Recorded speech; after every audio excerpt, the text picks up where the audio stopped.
Beneath the surface of life, there is a river. It moves whether you notice it or not. It flows whether you resist it or not, and it is carrying within it every drop of prosperity, every opportunity, every miracle you have ever longed for. Too often, however, we are taught to believe that prosperity is scarce, that there is only so much to go around, and if someone else has more, then we must settle for less. We are told that money is hard, that success is difficult, that life is a struggle. And so, like people who have forgotten the taste of pure water, we sip at fear and scarcity, trying to quench our thirst with lack. But prosperity in its truest essence is not a battle. It is not something you must fight for, chase after, or cling to in desperation. Prosperity is a living flow and eternal current, as natural as the way water finds its way downstream. Imagine for a moment a great river. Its surface gleams beneath the sun, its song a soft, eternal murmur as it moves across the land. The river is never anxious about whether it will reach the sea. It does not clutch at its waters in fear of losing them. It simply flows around rocks, over stones, through valleys and plains, always moving, always abundant. Now compare this to a stagnant pond. The water there does not move. It grows heavy, clouded, lifeless. In the same way, when we try to hoard, when we fear letting go, when we clutch at money with trembling hands, our prosperity becomes stagnant. It cannot breathe. It cannot refresh. It cannot flow. Many of us have known the feeling of the stagnant pond. Perhaps you have sat awake at night staring at the ceiling, wondering how the bills will be paid. Perhaps you have felt the ache of watching opportunities slip through your fingers, or the sting of believing that no matter how hard you work, it will never be enough. These fears are real. They weigh heavily on the heart. But I want you to know, this fear is not the truth of you. Lack is not the truth of life. The truth is the river. Prosperity is meant to move through you into your life, out into the lives of others, and back again like the endless tides. When you align yourself with this current money, comes not as a burden, but as a blessing. Opportunities rise like fountains, and peace fills your heart. I once knew a woman who lived for years in the grip of financial fear. Every purchase, no matter how small, felt like a risk. She would whisper under her breath at the grocery store, "I can't afford this. I can't afford that." She was like someone standing on the riverbank, clutching a handful of water, terrified it would slip away. And of course, the tighter she clutched, the faster it seemed to vanish. One day, she made a simple shift. She decided just for a week that she would release the words, "I can't afford," from her mouth. Instead, every time she was tempted to say them, she replaced them with, "I trust the flow of money in my life." At first, it felt strange, even foolish. But something happened. She began to notice opportunities where she had not seen them before. A neighbor offered her freelance work. An old friend repaid a forgotten debt. Small streams of prosperity began flowing toward her because she had finally stopped damming the river with fear. This is the power of the living flow. Water does not resist. It does not doubt. It simply moves. And in moving, it nourishes everything it touches. So too is prosperity. It is not meant to be dammed, hidden, or hoarded. It is meant to move through you to bless you and to bless the world. Close your eyes for a moment. Imagine yourself standing at the edge of a river. The water is clear, alive, and sparkling. You step forward, and as the cool current touches your feet, You feel it washing away the heavy stones of fear and lack that you have been carrying. You feel lighter. You feel freer. You feel the truth that life is abundant and you are meant to flow with it. Every challenge you face is like a rock in the river. At first, it may seem to block the way, but watch how water moves. It does not stop at the rock.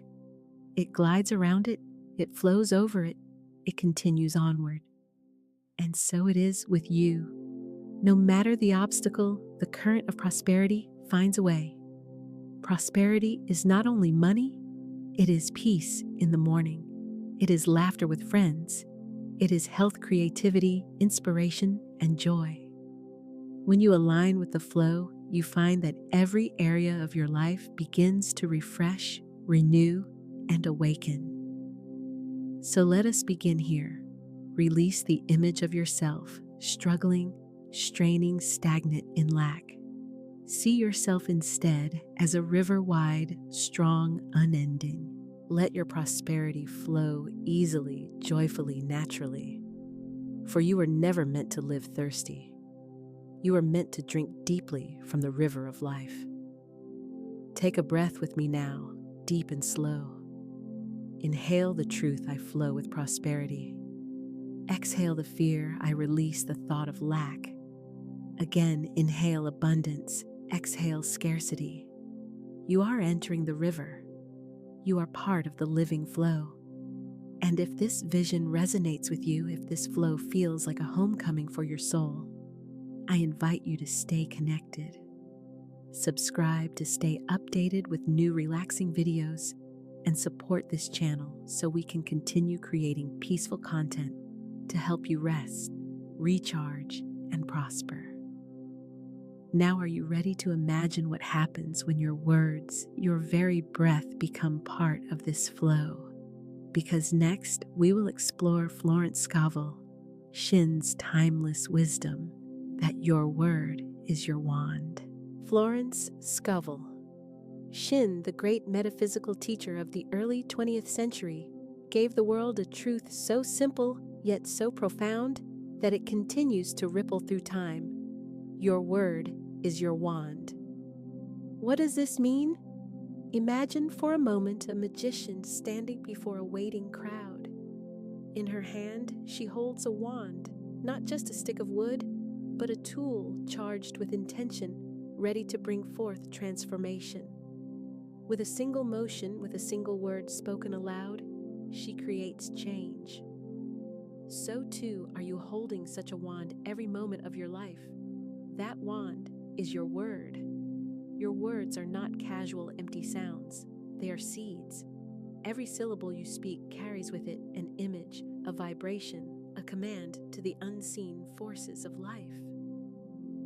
Florence Scovel Shinn taught that the subconscious mind is like fertile soil, neutral, receptive, and infinitely creative. It does not question, it does not resist. It receives the seeds planted by your words and brings them forth in the garden of your life. When you speak words of fear, I can't afford that. Money never lasts. Nothing good ever happens to me. You are planting weeds, and just like weeds, they grow quickly, choking the tender shoots of faith and prosperity. Yet when you speak words of faith, everything I need is already mine. The universe rushes to support me. Prosperity flows through me with ease.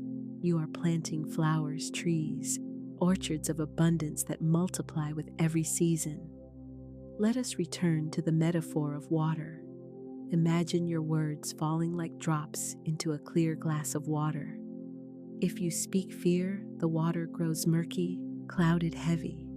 If you speak faith, the water sparkles clear and alive. And because water runs through your very body, carrying life to every cell, what you speak into water is carried into the deepest places of your being. This is why Shinn's teaching harmonizes so beautifully with the practice of speaking affirmations over water. Pause here and consider this. What if water could carry your words into your very cells? What if by blessing the glass in your hand, you could send waves of prosperity into the river of your bloodstream, into the garden of your subconscious, into the soil of your life? I remember a story of a man who came across Shinn's book, The Game of Life and How to Play It. He was in despair, his business failing, his debts growing. He had muttered words of defeat for years, phrases like, "I'll never get out of this hole, and it's too late for me." Those words had built walls around him, invisible prisons that kept him bound. But as he read Shinn's wisdom, something stirred. He began to experiment. Each morning, before drinking his glass of water, he whispered, "I walk in a rich and radiant pathway. Unexpected blessings come to me now." At first, nothing seemed to change, but he continued because Florence had written, "Man's word is his wand, filled with magic and power." Within weeks, he received a call from an old client who wanted to reopen a contract.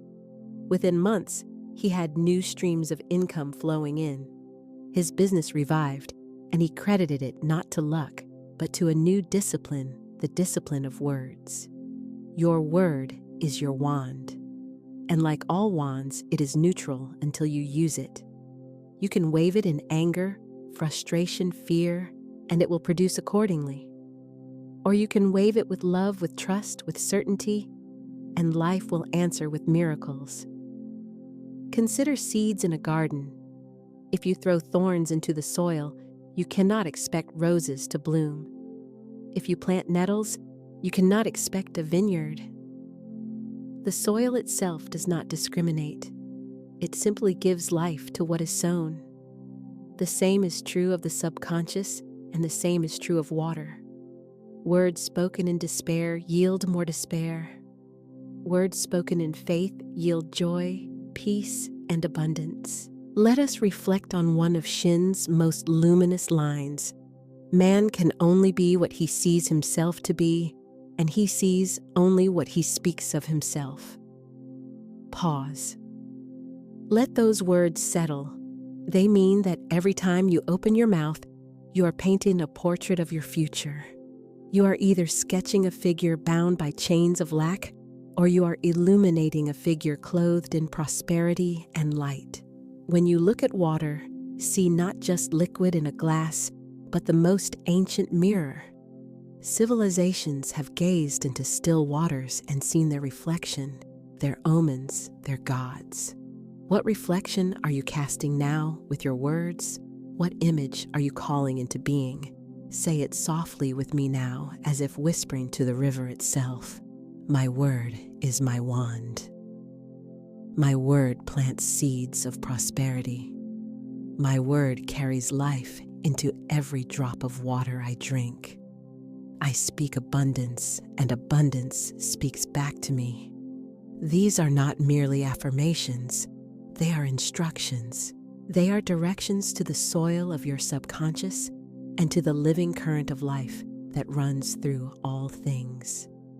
There's a sacred hush that comes when you realize that you are never speaking alone. The universe listens. The waters listen. Your own cells listen. Every word is heard, and every word becomes flesh in its time. Florence Scovel Shinn knew this deeply. She saw words not as decoration, but as tools, as vessels of creation. That is why she repeated with unwavering certainty that your word is your wand. So I ask you, what words will you choose today? What seeds will you plant in the garden of your life? Will you choose weeds or roses, stagnation or flow, fear or faith? Your life bends toward the words you speak. Speak as if the river is listening. Speak as if the water in your glass is carrying your truth into every cell. Speak as if prosperity itself is leaning close, waiting for your command. And let us carry this thought forward. If every word is a seed, then water is the soil that carries it deep. What would happen if every sip you took became a baptism into abundance? What if the most ordinary act, drinking water, could become the most extraordinary ritual of prosperity? We are on the edge of something ancient, something sacred, something waiting for you to claim. Let your words be your wand. Let your water be your soil. Let your life be the garden of prosperity it was always meant to be. Since the beginning of time, human beings have looked upon water not merely as substance, but as mystery. Water was never just water. It was spirit. It was power. It was life. To understand why it holds such potency in your prosperity journey, let us walk together through the ancient traditions that revered it as holy. In the Christian tradition, water is the doorway to rebirth. Think of baptism, a person lowered into water as if into death, then lifted again, alive with newness. The water does not merely wash away dust.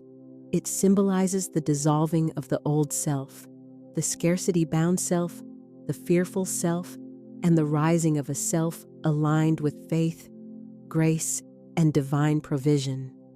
When the priest pours water across the forehead, he is declaring, you are made new.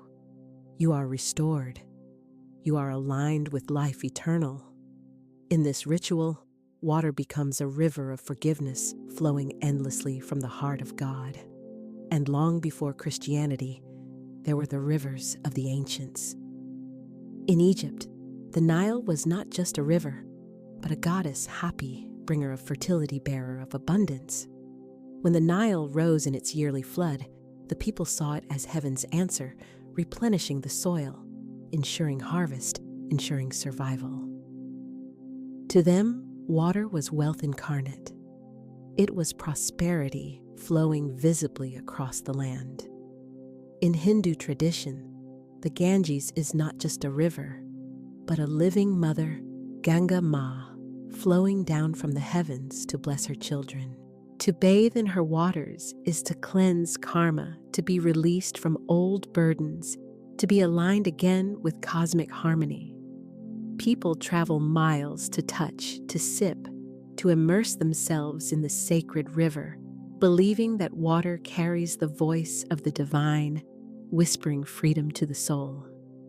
Among the indigenous peoples of the Americas, water has always been sacred. The Lakota pray to Meniwikoni, water is life. Ceremonies are held beside rivers, lake springs where offerings are made and prayers are sung into the waters. Water is not separate from life, it is life. And by honoring it, they honor the prosperity of all creation. Even in the myths of Greece, water was power. Poseidon's trident stirred the seas, and rivers were personified as gods, each carrying the flow of fertility and force. The river Styx itself was said to be sacred, binding oaths and carrying souls into the beyond. To cross water was always to cross into a new state of being. Across cultures, across continents, across centuries, water is seen as both purifier and provider. It washes away what is no longer needed, and it delivers what sustains. It is paradox, gentle and soft, yet strong enough to carve canyons. Flexible enough to take any shape, yet powerful enough to wear down the hardest stone. What better symbol for prosperity, which also bends, adapts, and yet endures? Now picture this: a woman sits at the edge of a river at dawn. The mist rises from the surface, and the water glimmers in the first light of the sun. In her hands, she holds a small bowl filled with river water. She closes her eyes, whispers her prayers of release, fears of debt, worries about tomorrow, guilt she has carried for years. She tips the bowl gently back into the river, watching the ripples expand. She breathes deeply, and something within her exhales for the first time in months. That evening, she receives a call from her estranged sister.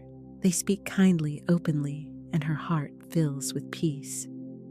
In the days to come, she finds opportunities flowing toward her, small at first, then greater. She credits it not to chance, but to the river. She had given her burdens to the water, and the water had returned life. This is no superstition. This is alignment. The woman stepped into the ancient knowing that water remembers water, responds, water carries. Science itself now whispers of this truth, that water can hold patterns, vibrations, impressions. But long before laboratories confirmed it, the soul already knew. Every tradition across the earth has sung the same song. Water is sacred. Water is power. Water is the flow of abundance. Pause with me here. Imagine if every glass of water you touched could be a baptism into abundance. Imagine if every sip was as holy as the Nile flood, as cleansing as the Ganges, as renewing as baptism. What would happen to your life if you treated water as the ancients did, not as ordinary, but as divine? Your prosperity ritual begins not with force, but with reverence. To hold a glass of water in your hands is to hold the same current that has been worshipped, celebrated, and blessed for thousands of years. It is to hold the very flow that carried civilizations, nourished fields, healed the weary, and renewed the spirit. So the next time you pour water into a glass, pause.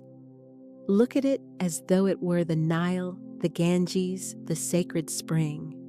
Whisper your words into it, words of faith, words of abundance, words of prosperity, and watch how your life ripples with their power. For water is not only in the rivers, not only in the oceans, not only in the clouds above. It is in you, flowing through your veins, coursing through your cells. When you speak into water, you speak into yourself. And like the ancients, you will find that water carries you into renewal, into blessing, into abundance. So let us ask, if water is sacred in every tradition, will you not also make it sacred in your own? There comes a moment on every sacred journey when the seeker must move from knowing into doing. The river has been described. The ancient wisdom remembered the truth of words revealed. But now, dear listener, the invitation is laid before you. Will you treat water not as ordinary, but as sacred, living, and responsive? Pause here and reflect on this. How often do you lift a glass of water without thought, sipping mechanically, as though it were nothing more than liquid for survival? How often have you rushed through the most vital act of life, hydrating your body, without noticing that you were engaging in an ancient covenant? For every time you drink, you are uniting your body with the flow of creation itself. When I first encountered the practice of speaking words over water, I confess to you, I hesitated. My mind whispered, can something so simple be powerful? Can this really work?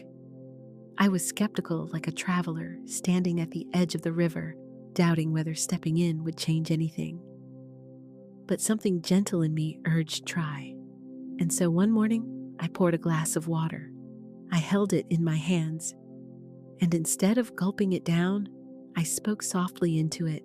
I am aligned with prosperity. I drink in abundance. I flow with peace. At first, I felt a little foolish. The words floated into the air, and the water looked the same as before. But when I lifted the glass to my lips, I paused. I let myself imagine the water carrying my words, carrying my intention down into my cells. As I swallowed, I pictured the words flowing into my bloodstream like messengers whispering prosperity to every part of me. Something subtle shifted.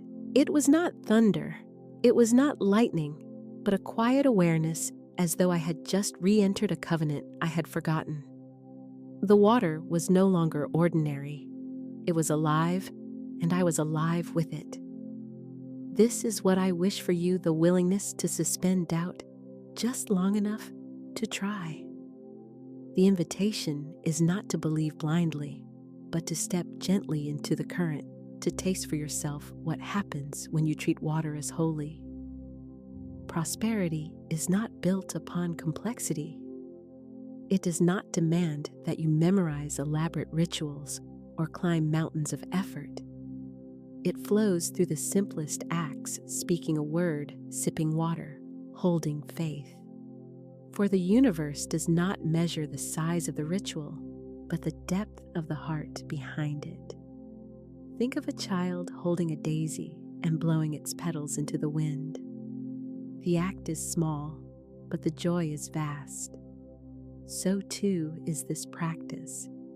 A glass of water, a few words, a willingness to believe that is all that is asked of you. And yet, in that small act, you will find yourself stepping into something eternal, something greater than you, something that connects you to every tradition that ever honored water as sacred. Let me reassure you, skepticism is natural. It is the mind's way of guarding the heart from disappointment. But I say to you, disappointment comes not from trying and failing, but from never trying at all. What harm is there in blessing your water? What loss in speaking words of prosperity into the glass you drink from none? And yet the gain could be everything. Imagine beginning your day with this ritual. Instead of rushing into the morning with worry or fear, you pause. You pour your water, you hold it. You whisper words of abundance. And as you drink, you feel a calm assurance washing over you. Suddenly, the day ahead feels less like a battle and more like a flow. Opportunities meet you because you are aligned. Peace steadies you because you have already entered into covenant with life's river.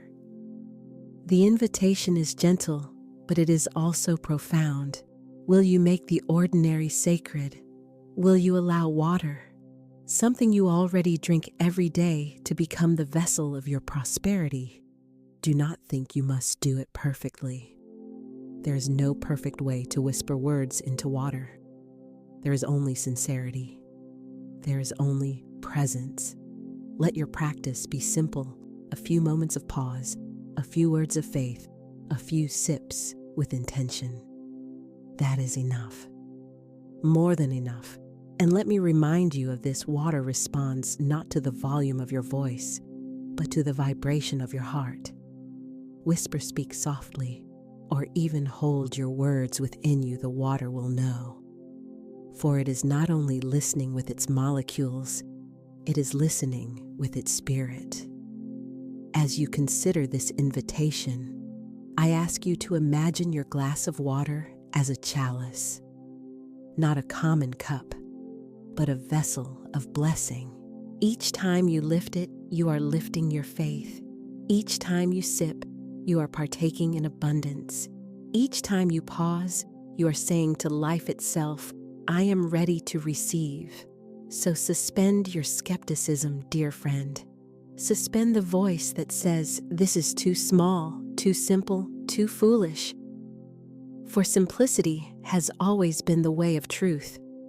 The greatest transformations often begin with the smallest acts. Soon, I will guide you step by step into the ritual itself, how to hold your glass, how to speak, how to sip with awareness. But for now, let this truth sink into you. Water is alive, your words are wands, and when the two meet, prosperity begins to flow. This is your invitation.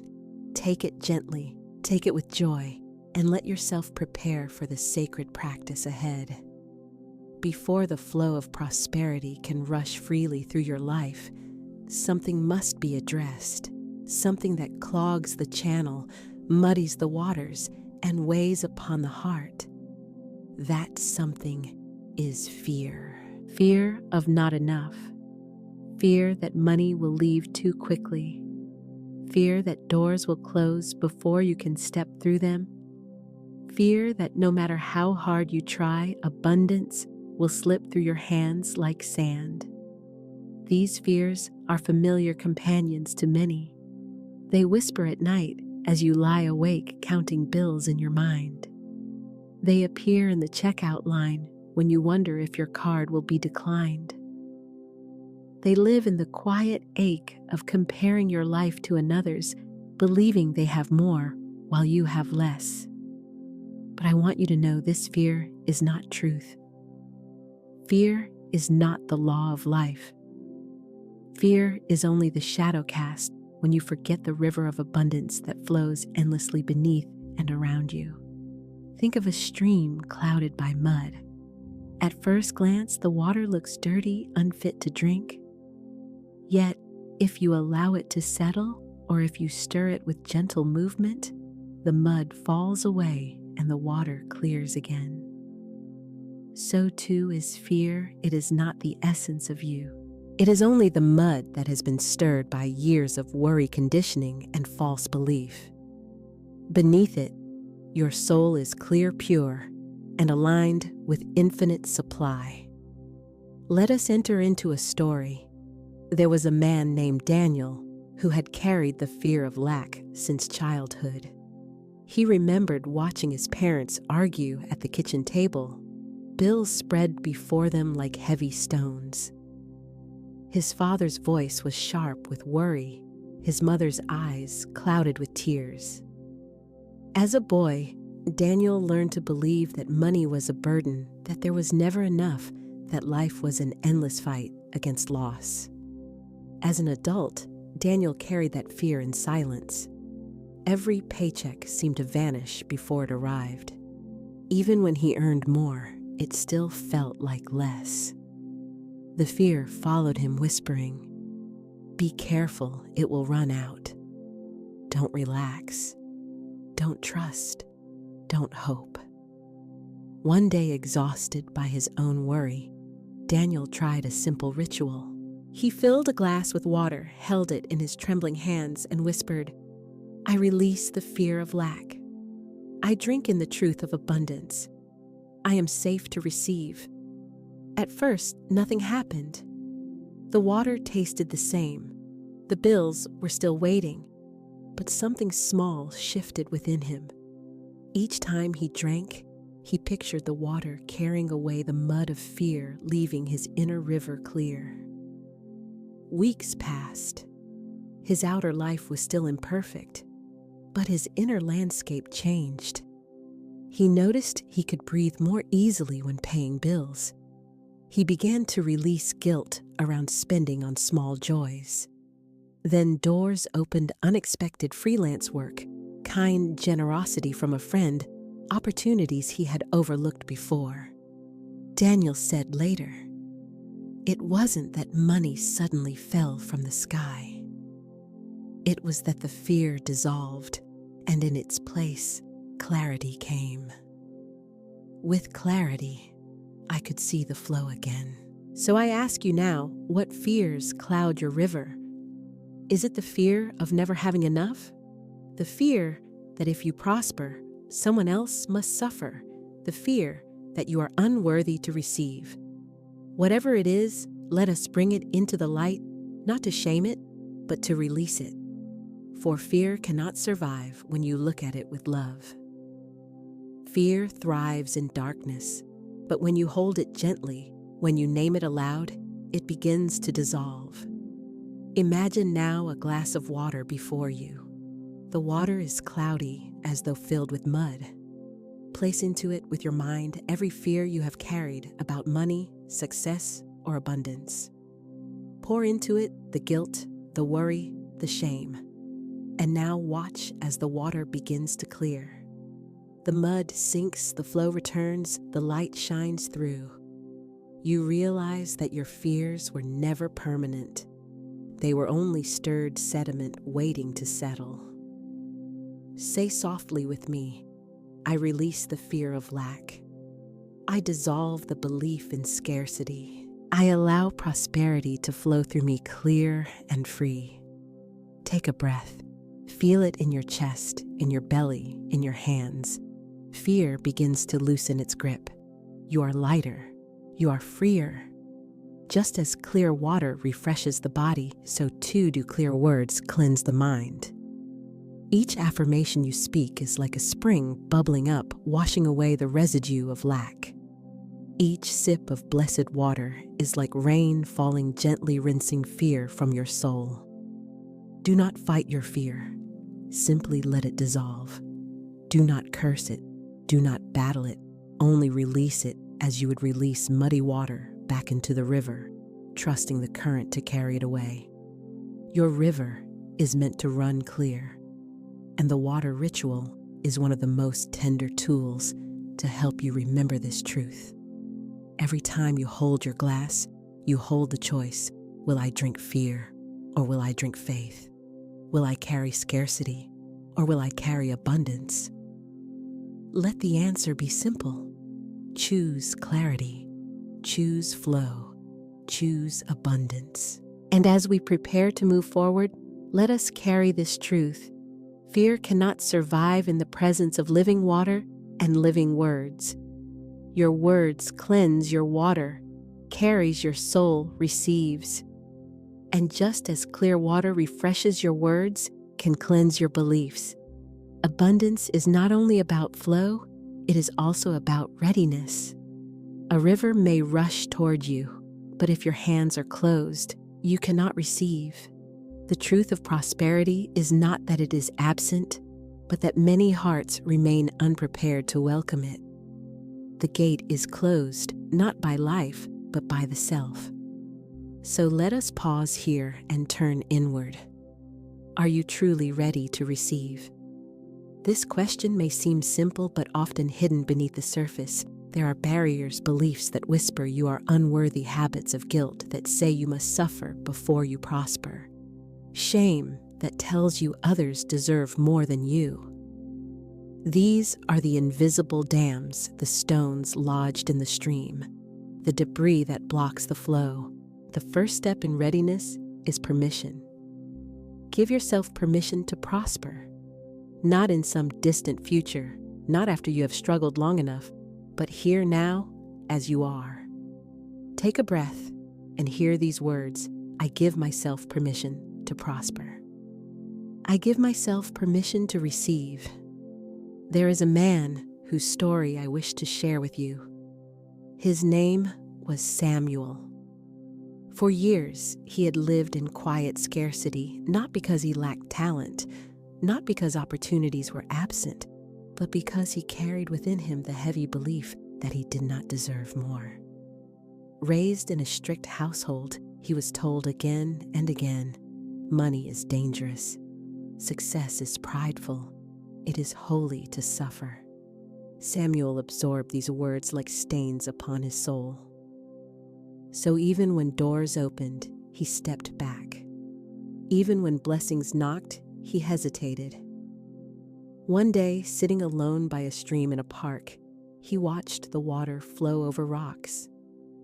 He noticed how the stream did not ask permission to flow. It did not apologize for moving swiftly, for nourishing trees, for sparkling in the sun. The stream simply was. And in that moment, a thought entered his heart. If the stream is allowed to flow, am I not also allowed to receive? He began to practice a new ritual.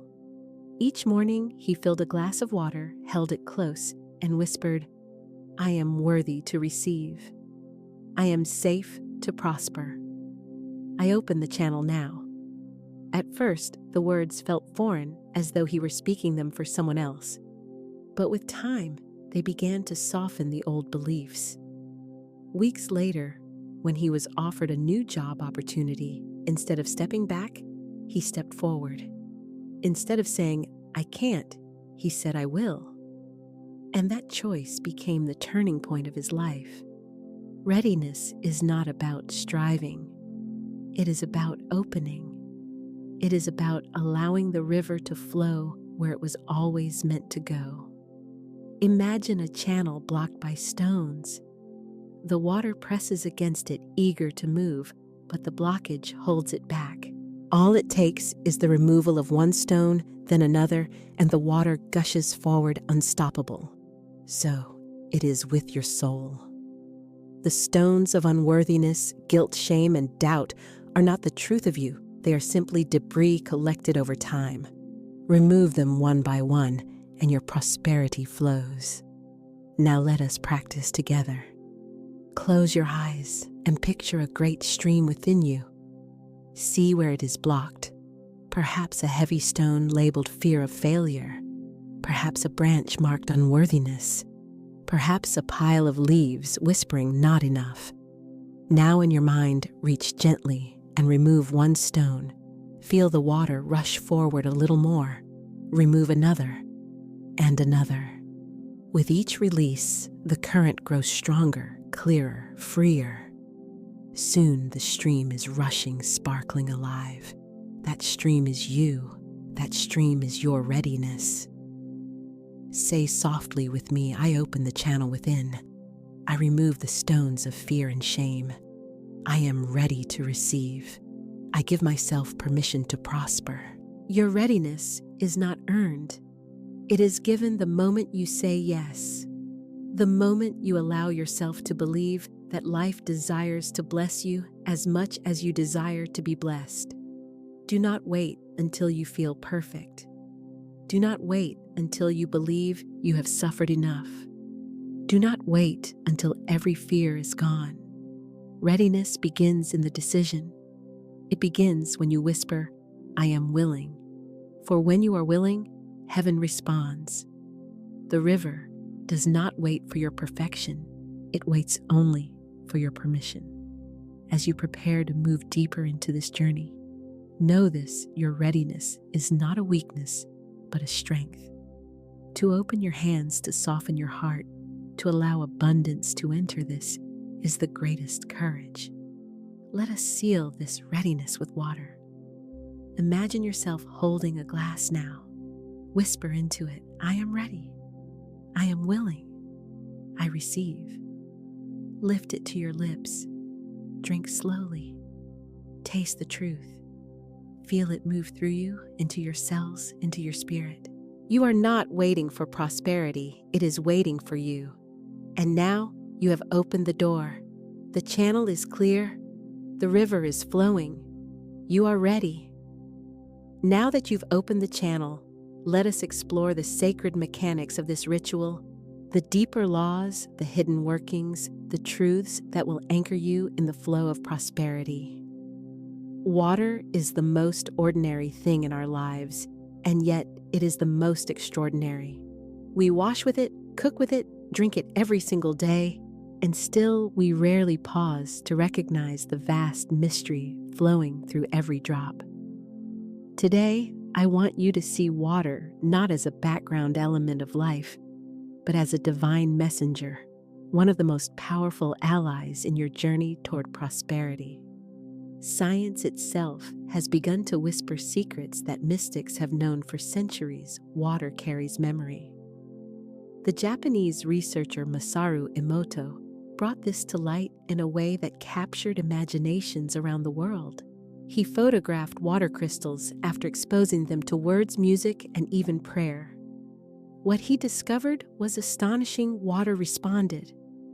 Loving words created intricate, beautiful patterns. Harsh or hateful words created fractured, chaotic forms. What does this tell us? That water is listening. That water records vibration. That every glass of water you drink can carry within it a story. Think of water as a blank canvas.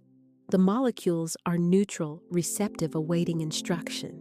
And when you speak to it, when you direct thought, emotion, and vibration toward it, you paint upon that canvas. If you pour love, gratitude, prosperity, and clarity into the water, it holds that message. And when you drink it, that message flows into every cell of your body. This is not only poetic, but practical. Your body is made of water. Over 70% of you is liquid flowing, moving, receptive. If water itself records intention, then your entire being is capable of holding and broadcasting that intention. Every declaration you make into a glass of water becomes a declaration into the very fabric of your physical body.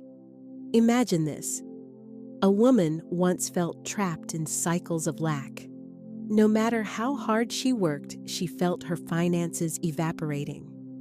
One day, she read about speaking affirmations over water. Skeptical but curious, she began.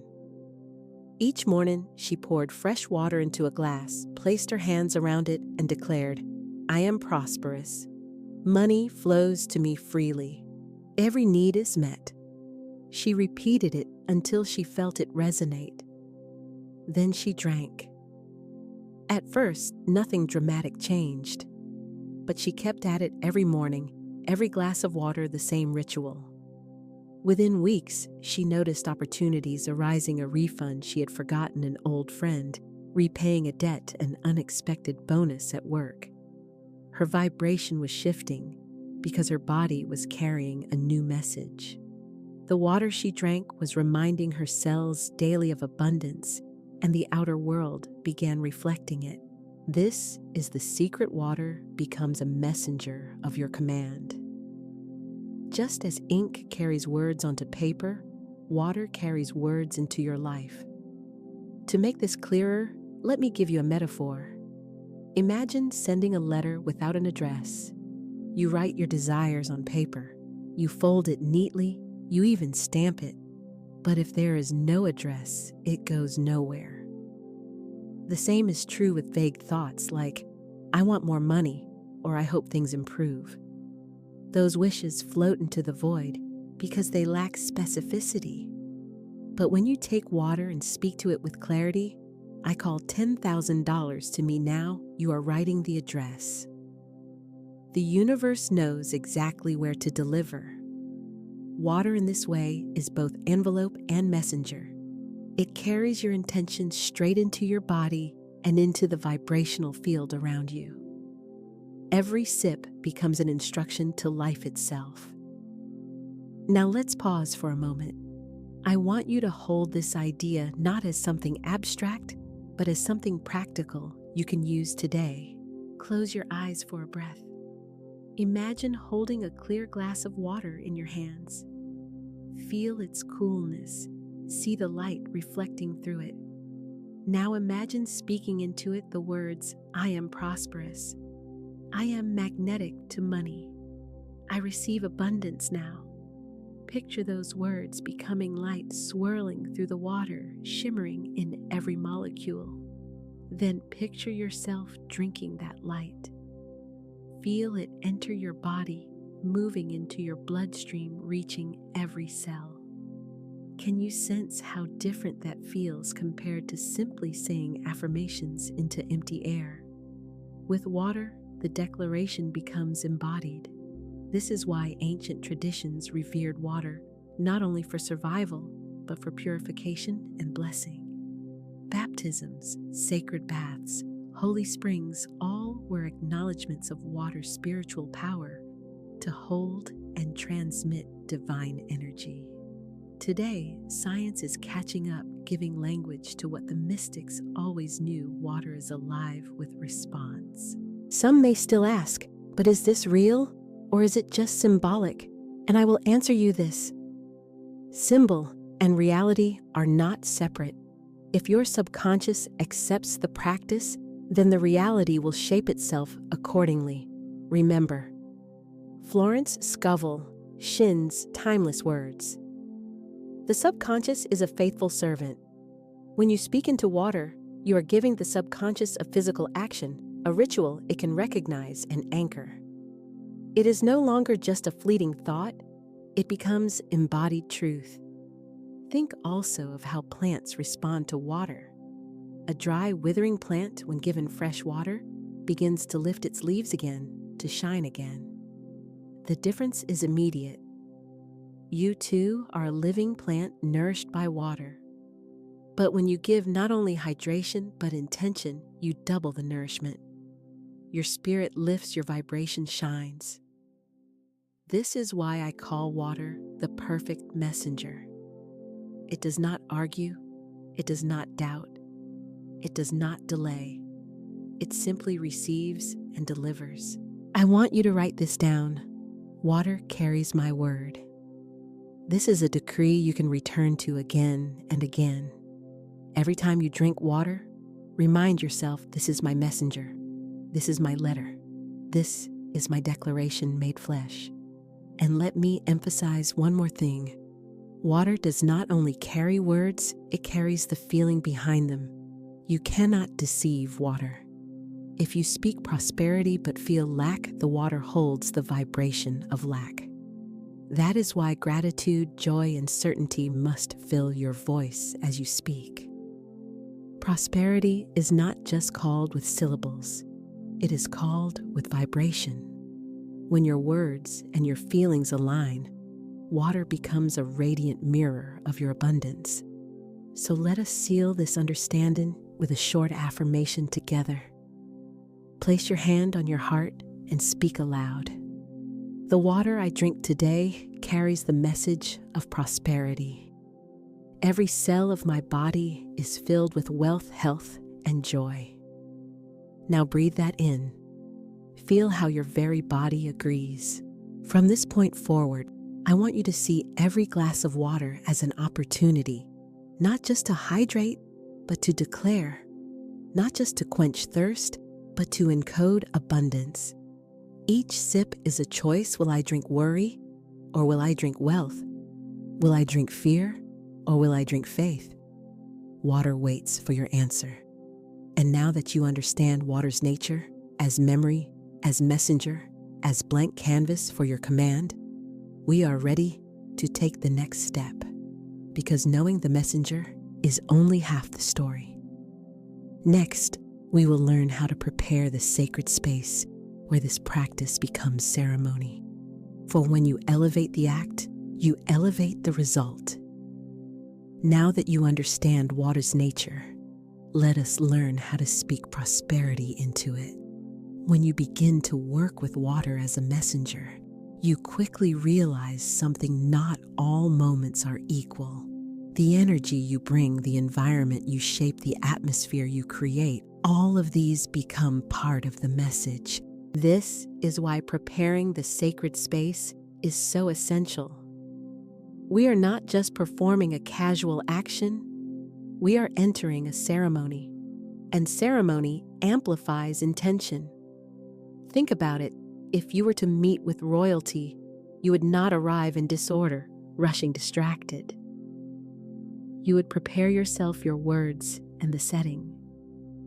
When you prepare your space for speaking into water, you are in fact preparing to meet with the divine. You are arranging the room where heaven and earth will touch for a moment, where thought will impress itself into matter. So how do we prepare this sacred space? First, simplicity. The sacred does not require extravagance, it requires presence.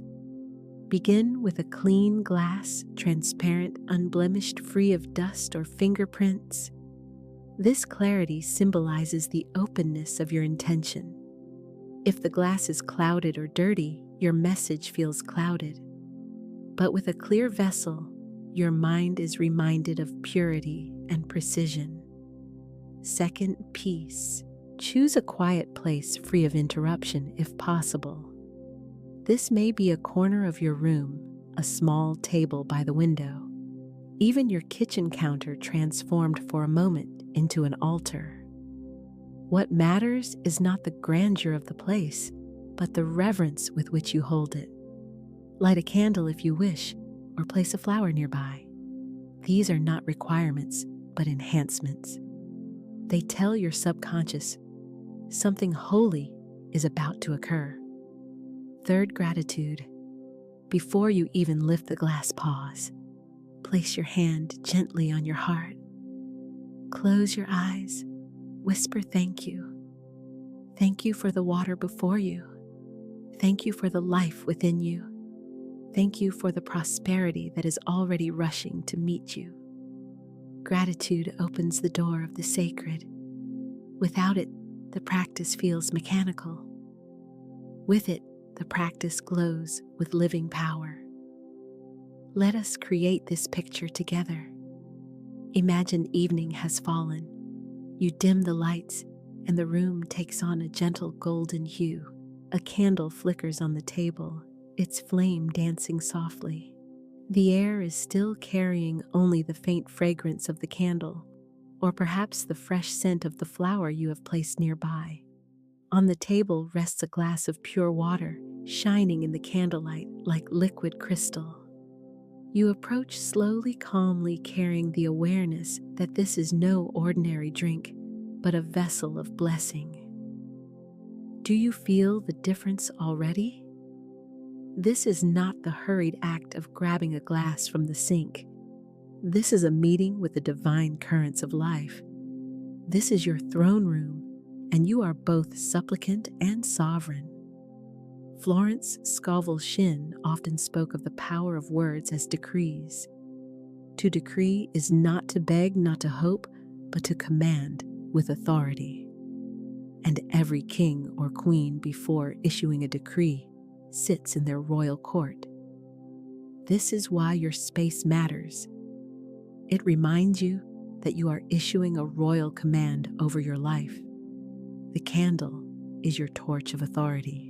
The clean glass is your scroll of decree. The quiet atmosphere is your court of law. There is also a deeper psychological purpose here. When you create a sacred space, you signal to your subconscious that something significant is happening. This signal awakens deeper focus. Just as a stage actor steps onto the stage and instantly embodies the role, you step into your sacred space and instantly embody your authority. The body knows, the mind knows, and the spirit knows. Some may say, "But I don't have time for all of that." And here is the truth: you do not need hours. Even a few minutes, even a small gesture transforms the ordinary into the sacred. Lighting one candle, straightening your posture, whispering thank you. These small acts shift you from mundane to miraculous. I recall the story of a man who had been struggling with financial anxiety. He decided to try this practice, but dismissed the preparation. He grabbed a glass of water at his desk, muttered a quick affirmation, and drank. Nothing changed. Days passed, and he felt more discouraged. Then one evening, he decided to do it differently. He cleared his desk, lit a single candle, put away his phone, and took 3 slow breaths before speaking into the water. In that moment, he felt the words vibrate differently. They carried weight, authority, reality. Within days, he began noticing small but undeniable shifts: a new client inquiry, a delayed payment arriving, a sense of calm replacing his worry. What changed? Not the words, but the space. The sacred space is the stage for your miracle. The props are simple, but the performance is divine. Let me guide you through the preparation step by step. Choose your vessel. Select a glass that feels special. It does not need to be expensive, but it should be clean, clear, and dedicated for this practice if possible. Choose your place. Find a spot where you can sit or stand comfortably without interruption. This place becomes your sanctuary, even if just for a few minutes. Set the atmosphere. Light a candle, play soft, instrumental music, or simply rest in silence. The goal is to create peace and presence. Center yourself. Place a hand on your heart, close your eyes, and take 3 slow breaths. Each breath releases distraction. Each breath deepens focus. Give thanks. Whisper thank you for the water, for your life, for the abundance flowing toward you. That is all. Simple, powerful, transformative. Now let us imagine it once more. The candle glows. The water sparkles. You breathe deeply, and time itself seems to pause. In this moment, you are not rushing. You are not striving. You are not wishing. you are dwelling in the sacred, preparing to speak prosperity into the elements of creation. This is what elevates the practice from a habit into a holy act. And remember, holiness does not mean distant or unreachable. It means whole, aligned, full of presence. By preparing your space, you are declaring, I am whole, I am aligned, I am present to my prosperity. So the next time you reach for water, do not do it thoughtlessly. Instead, pause. Create your court, your stage, your sanctuary. Allow yourself to feel the reverence, because when you do, your words gain weight. Your affirmations become decrees. Your water becomes consecrated, and your life becomes receptive. Having prepared our sacred space, we are ready to learn the words of power, the affirmations themselves that will turn water into a vessel of wealth. Now that your sacred space is prepared, the stage is set for the most important element, the words themselves. Words are not merely sounds, they are seeds. Each word you speak is a decree, a command, a vibration that ripples outward and takes form. In Florence Scovel Shinn's teachings, words are the tools by which we write the script of our destiny. She reminded us, your word is your wand, and when spoken into water, your wand becomes a living current. Let us pause on this. To decree is not to beg. It is not to plead. It is not to wish. To decree is to command with certainty, as a ruler commands a kingdom. When a king speaks, the words are not optional. They are law. So it must be with you. When you decree prosperity, it is not a question. It is a law you set into motion. Think of how often people weaken their words with phrases like, I hope I get money. I wish things would change. Maybe one day it will happen. These are not decrees. They are confessions of doubt. They hold no power because they carry no authority. Hope is a seed without soil. Wish is a letter without address. But decree is a command written on royal parchment, stamped with a seal and sent with certainty. I recall the story of a woman who had practiced affirmations for years, yet nothing seemed to shift. She always said, I hope money comes to me, or I wish abundance would flow. But deep down, she felt lack, and her words echoed that uncertainty. One day, she shifted. Instead of I hope, she declared I decree. Instead of I wish, she said I call. Within a week, she received a check she had not expected. Within a month, her income doubled. What changed? Not her desire, not her effort, but the authority of her words. Words of power are declarative, not tentative. They are short, strong, and filled with certainty. Here are examples. I decree wealth now. Money flows to me in perfect ways. I am a magnet for abundance. All that is mine by divine right appears now. I call $10,000 to me before the end of this month. Do you feel the difference? The body responds differently to such words. There is no hesitation, no vagueness. These words do not ask life to consider. They command life to deliver. Let us practice together.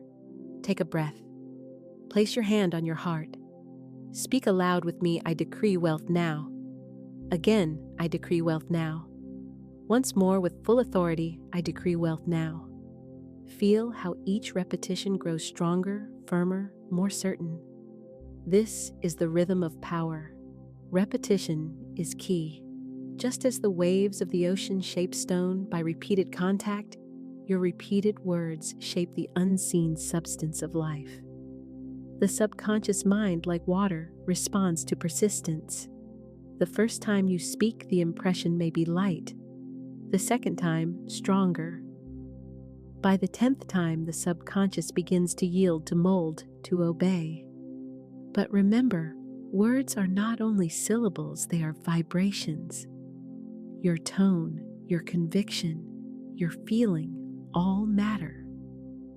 You cannot decree prosperity in a whisper of doubt and expect results. You must speak with the resonance of certainty. Even if you do not feel it fully at first, act as if you do. Speak as though the words are already true. This is faith in practice.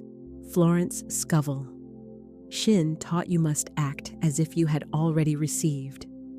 Decree is the act of already having. When you say, "I am prosperous," you are not describing the future. You are claiming the now. When you say, "Money flows to me," you are not requesting, it is happening in this moment, unseen, but already in motion. Now, let us connect this back to water. Imagine again your clear glass waiting in your sacred space. You bring it close, you place your hands around it, and you decree. Each word vibrates into the molecules. Each decree becomes a pattern within the water's memory. The glass becomes alive with your command. When you drink, you are not only hydrating, you are embodying your decree. Your body becomes saturated with prosperity. Your cells hum with abundance. Let us build a series of words of power together. I decree that money flows to me in rivers of plenty. I decree that all my bills are paid in divine order.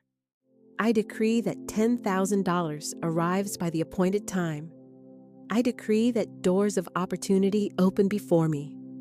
I decree that prosperity is my divine right, and I receive it now. Speak these slowly, deliberately. Feel how they carry weight. Short, strong, absolute. Some of you may feel resistance. You may think, but what if it doesn't work? Let me tell you, this doubt is ink in clear water. A single drop clouds the whole glass. That is why authority is essential. Speak as though it cannot fail, because in truth, the decree itself reshapes reality. Life listens to authority, not uncertainty. Remember the story of the woman who shifted from "I hope" to "I decree." She became magnetic because her words aligned with certainty. Authority removes delay. It signals to life that the decision is already made. I want you to write this down. My word is law. This is not arrogance, it is alignment. You are a co-creator with divine law, and when you speak in harmony with that law, your decree becomes unshakable. Now let us do a short guided exercise together. Close your eyes. Take a deep breath. Imagine standing in a great hall, a royal court. You wear a robe of authority. In your hand is a scroll of decree. Before you is a chalice of water shining with light. You lift the scroll and read aloud, "I decree abundance. I decree wealth. I decree prosperity in perfect ways." As you speak, the hall echoes with your words. The water shimmers, glowing brighter with each declaration. You drink, and the power flows into you, becoming part of your very being. Do you feel it? This is the vibration of decree. This is the rhythm of words of power. Let me share another story. A young man overwhelmed with debt began to practice decrees. Each morning, he declared, "I decree all my debts are cleared. I decree wealth flows to me now." At first, he felt foolish, but he continued. Within weeks, an old employer contacted him with an unexpected opportunity. Within months, his debt was gone. He said later, "It was as though life had been waiting for me to speak with authority." This is the lesson life waits for your decree. So from this day forward, remove weak language from your practice. Erase "I hope," replace "I wish." Transform "maybe" into "I decree." Speak only in the language of certainty. Your words are not requests, they are commands. To anchor this teaching, let us declare together, "I decree that wealth flows to me. I decree that opportunities open before me. I decree that prosperity fills my life now." Repeat them daily. write them, speak them into water, drink them, live them. And now I invite you into a moment of participation. If you have already begun to feel the power of decree, comment 1 below.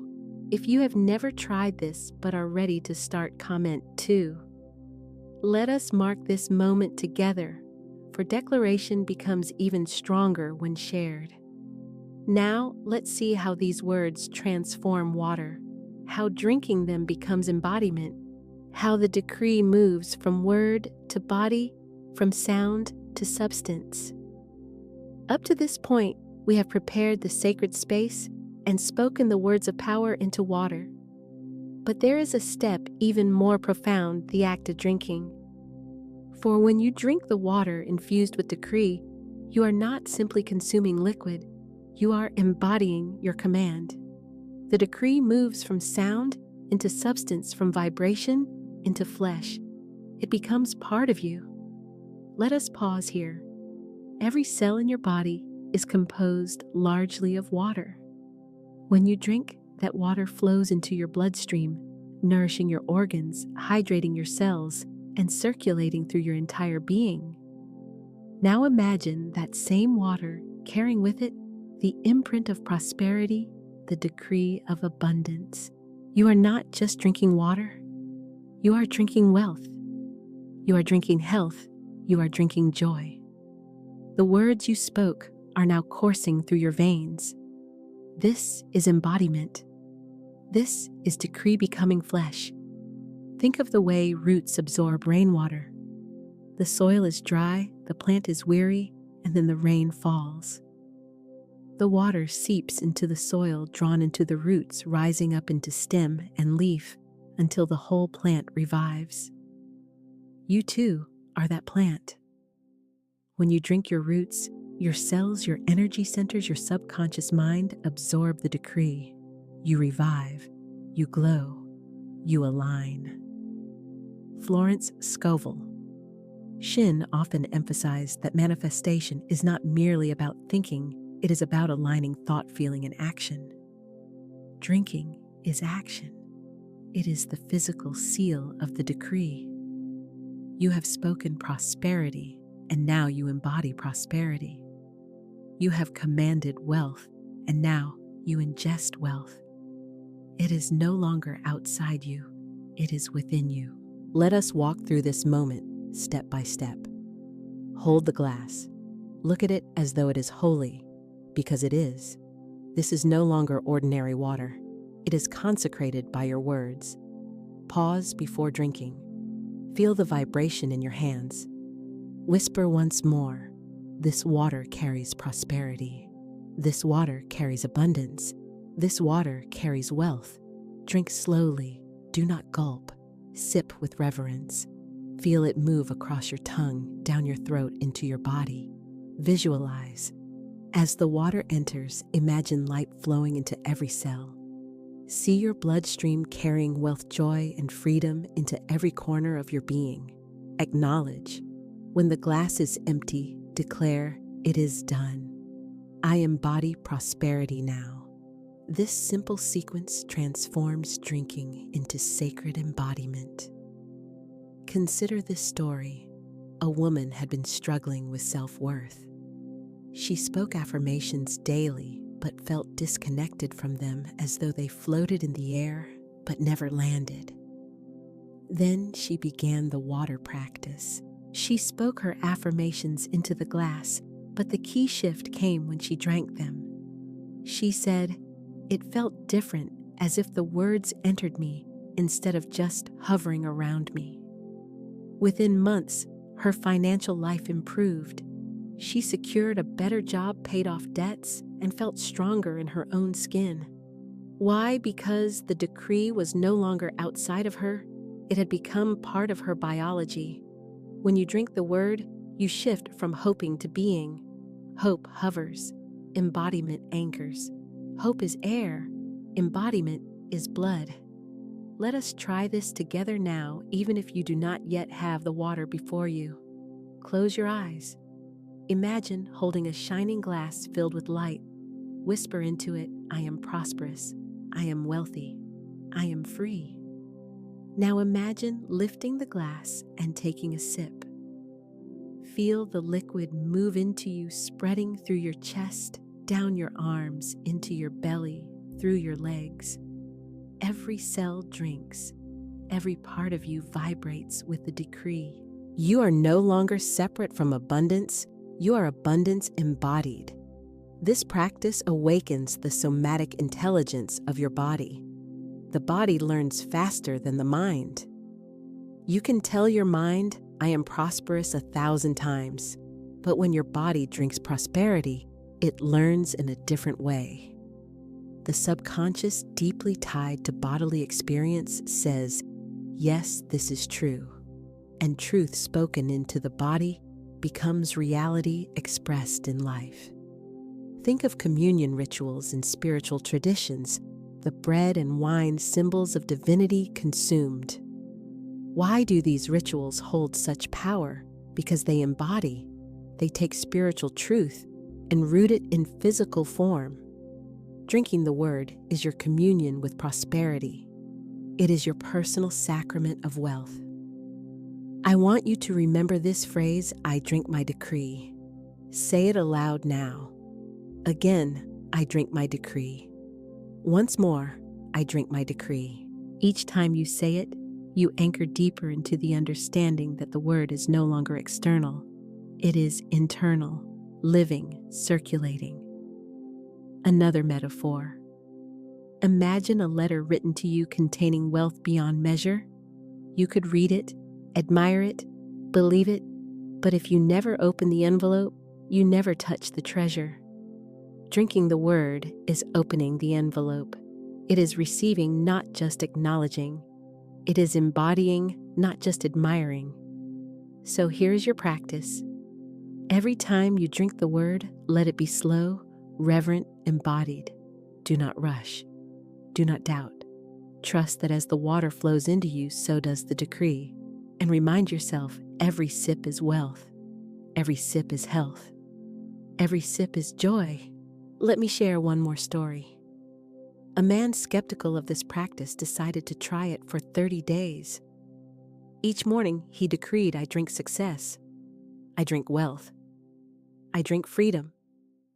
At first, he felt silly, but within weeks he noticed a shift. He spoke more confidently at work. He approached opportunities with boldness. He received an offer for a promotion. Looking back, he said, I think it worked because I couldn't separate the words from myself anymore. I wasn't trying to get wealth. I was drinking it. I became it. That is the power of embodiment. Words in the air can be forgotten. Words in water drunk into the body cannot. So from this moment on, let drinking become your act of alignment. When you lift the glass, know you are lifting your decree. When you drink, know you are embodying your command. When you swallow, know you are sealing prosperity into every cell. This simple act changes everything. And now we must learn the final seal, the energy that locks the manifestation in place, gratitude. We have prepared the space. We have spoken the decree. We have drunk the word into our very being. But there is one final act that transforms the practice into completion, gratitude. Gratitude is the seal, the golden wax pressed upon the envelope of your desire, ensuring it arrives safely to its destination.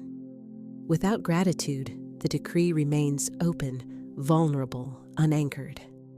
With gratitude, it becomes sealed, unstoppable, and ready for manifestation. Why is gratitude so powerful? Because it shifts the vibration from yearning to receiving. Yearning says, I do not yet have.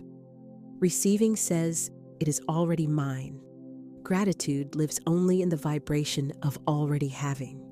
When you give thanks, you affirm that the blessing is here. You no longer chase. You welcome. Think of this. If someone gave you a gift and you responded with silence or complaint, would they feel moved to give again? But if you overflowed with thanks, if your joy radiated, they would delight in giving more. Life is the same. The universe responds to gratitude by multiplying its gifts. Gratitude says, yes, I see what you have done. Yes, I acknowledge what I have received. Yes, I am ready for more. Florence Scovel Shinn taught, blessing the good you have attracts more good. Gratitude is the act of blessing. It is the magnet of multiplication. Let me share a story. A woman desired financial breakthrough. She practiced affirmations, she spoke into water, she embodied abundance. But still, anxiety lingered. She constantly checked her bank account, worried about bills, feared lack. Then she shifted. Each morning, before speaking her decree, she first whispered, "Thank you for the wealth that is already mine. Thank you for every dollar that flows in. Thank you for the unseen supply rushing toward me." Within weeks, opportunities appeared. She received unexpected gifts, a promotion at work, and even small daily blessings that multiplied. She said, "It was as though gratitude unlocked the door I had been pushing against." This is the seal. Gratitude locks the practice with joy. Let us explore the metaphor further. Imagine writing a letter with care, pouring your intention onto the page. You fold it, place it in an envelope, write the address. But without a seal, the envelope may open, the letter may fall out, the journey may be interrupted. The seal secures the message. Gratitude is that seal. It tells the universe this is complete, it is done, it is safe to deliver. Now let us practice together. Close your eyes for a breath. Recall something small you are grateful for right now. A smile, a meal, a moment of kindness. Feel that warmth in your heart. Now expand it.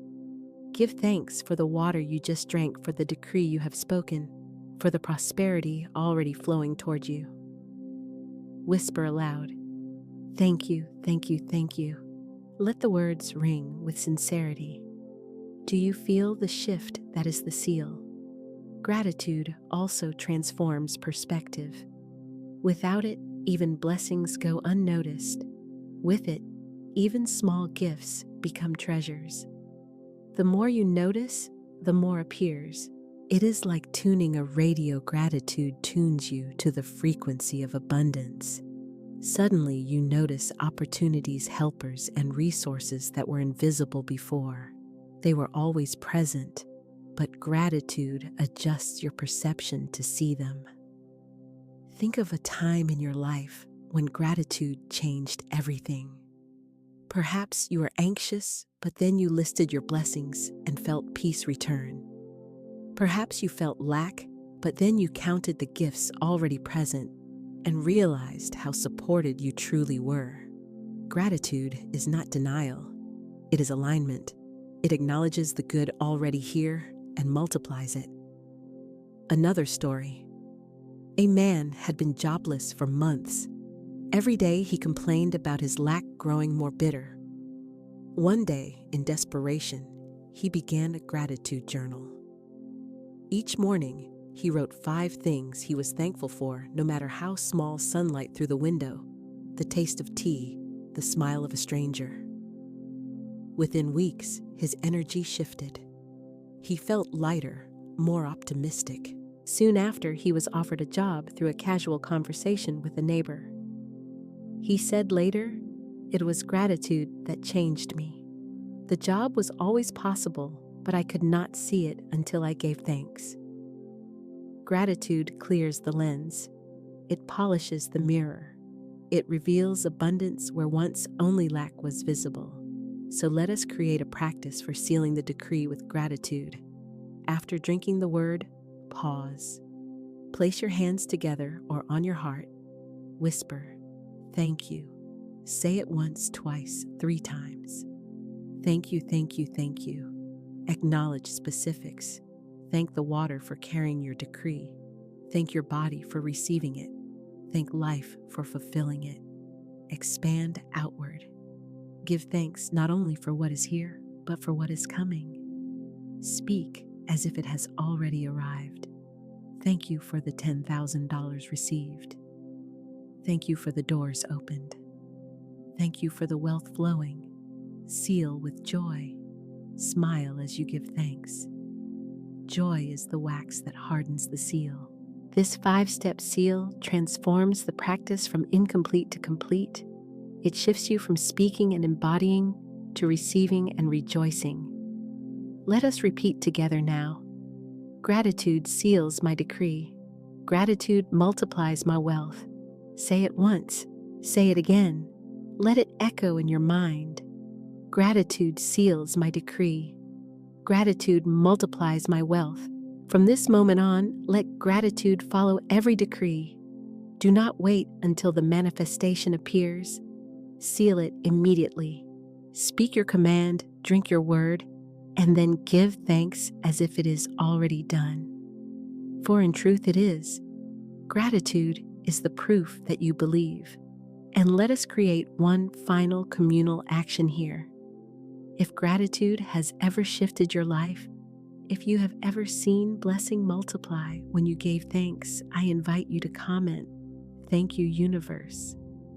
Let this space be filled with gratitude, sealing not only your decree, but the decrees of all who practice with us. With gratitude, you anchor abundance into reality. And yet there remains one more step, learning to release attachment and to rest in faith, for faith keeps the waters clear for abundance to flow.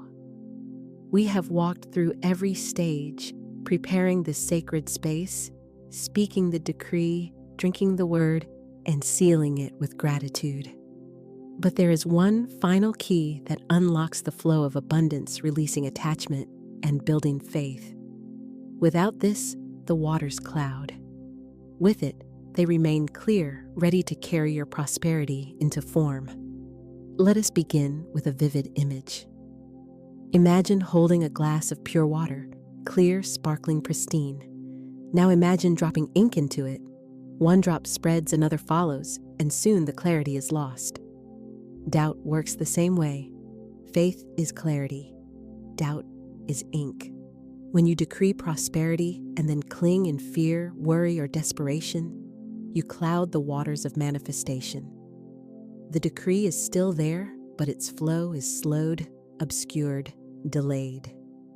To keep your waters clear, you must release attachment and trust. What does releasing attachment mean? It does not mean apathy nor indifference. It means surrendering the need to control how and when the manifestation arrives. You have spoken your word. You have sealed it with gratitude. Your work is complete. The delivery is not your job. Your role is to decree and to believe. Life's role is to fulfill.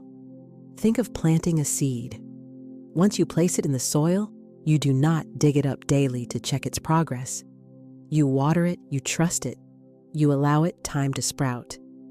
If you kept pulling it out to see if it was growing, you would destroy its chance. In the same way, constant worry checking and doubting uproot the seed of your decree.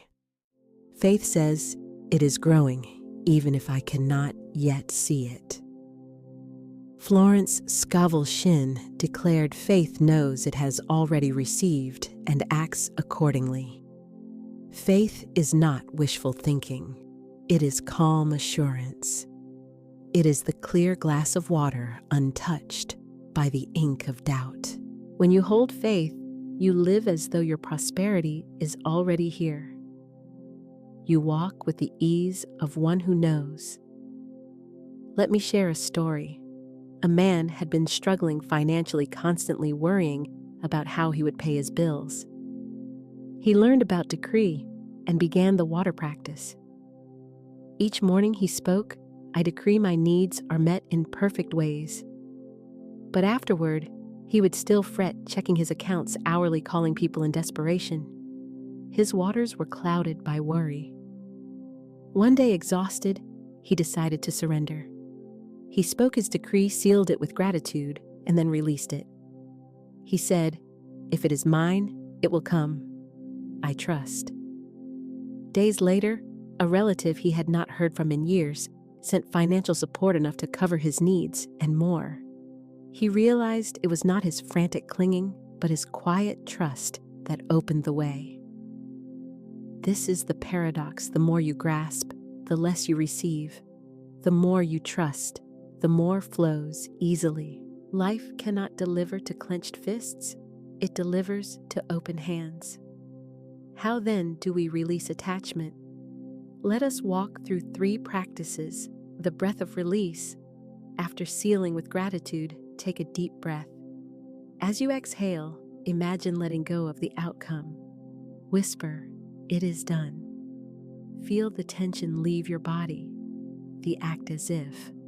Move through your day as though the decree has already been fulfilled. If you called wealth walk as one who is prosperous. If you called opportunity, speak with the confidence of one who has it. Faith is lived in behavior, not just in words. The trusting anchor. Whenever doubt arises, repeat a simple anchor phrase. My waters are clear. My faith is strong. This recenters you in clarity. Remember, releasing attachment does not mean passivity. It does not mean you avoid action. Opportunities will come. Faith empowers you to recognize and act on them without fear. But you are not forcing the outcome. You are cooperating with the flow. Let us deepen with another metaphor. Imagine a river. If you dam it, force it, and try to control its every twist, it stagnates. But if you trust its current, it carries you farther than you could go on your own. Your decree is the river. Faith is the boat. Doubt is the dam. Release the dam, step into the boat, and trust the current. Florence Scovel Shinn also taught. Every great work, every great accomplishment has been brought into manifestation through holding to the vision, and often just before the big achievement comes apparent failure and discouragement. This is the testing ground of faith. Will you cling to fear, or will you trust the unseen? Another story, a woman decreed a new home. She spoke into water daily, drank her word sealed with gratitude. Weeks passed with no visible change. Friends doubted her. She began to feel anxious, tempted to give up. But instead, she chose faith. She walked through her current small apartment, thanking life for the home already prepared. She visualized herself in spacious rooms, gave thanks for the light through the windows. 1 month later, she was offered a rental at a price far below market value in the very neighborhood she desired. Faith delivered where doubt would have delayed. This is the art of clear waters, trust in the unseen. Let us practice now. Close your eyes.